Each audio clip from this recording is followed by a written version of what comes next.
আসসালামু আলাইকুম এভরিওয়ান, কি অবস্থা সবার? আশা করি সবাই ভালো আছেন। আজকে আপনাদের সাথে বিফ কাঠি কাবাব রেসিপিটা শেয়ার করব, তো সবাই লাস্ট পর্যন্ত ভিডিওটা দেখবেন। প্রথমেই বিফগুলোকে ছোট ছোট টুকরো করে কেটে নিয়েছি। এরপর এর মধ্যে 1.5 টেবিল চামচ পরিমাণ আদা রসুন বাটা দিয়ে দিলাম। এরপর 1 থেকে 1.5 চামচ পরিমাণ হলুদের গুঁড়া এবং 1 থেকে 1.5 চামচ পরিমাণ মরিচের গুঁড়া দিয়ে দিয়েছি। যদি কেউ ঝাল একটু বেশি খায় তাহলে সেক্ষেত্রে মরিচের গুঁড়োটা একটু বেশি দিতে পারেন।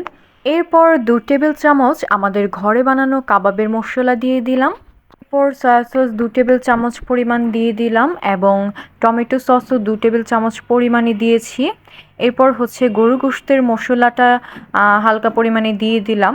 এরপর 1.5 কাপ পরিমাণ টক দই দিয়ে দিলাম। তারপর হচ্ছে পরিমাণ মতো লবণ দিয়ে তারপর এটাকে সরষের তেল দিয়ে ভালো করে মাখিয়ে নিলাম। এই তো আমার মাখানো প্রায় শেষ। এখন এটাকে র্যাপ পেপার দিয়ে 2 ঘন্টা আমি ফ্রিজে রেখে দিব, কারণ আমার হাতে বেশি সময় নেই। বেশি সময় থাকলে তাহলে আমি আরও ফ্রিজে রাখতাম, এতে করে রেজাল্টটা ভালো হতো। এরপর ফ্রিজ থেকে নামিয়ে আমি সাসলিক কাঠিতে একটা একটা করে গেঁথে নিয়েছি। এরপর হচ্ছে গরম তেলে ভেজে নিয়েছি।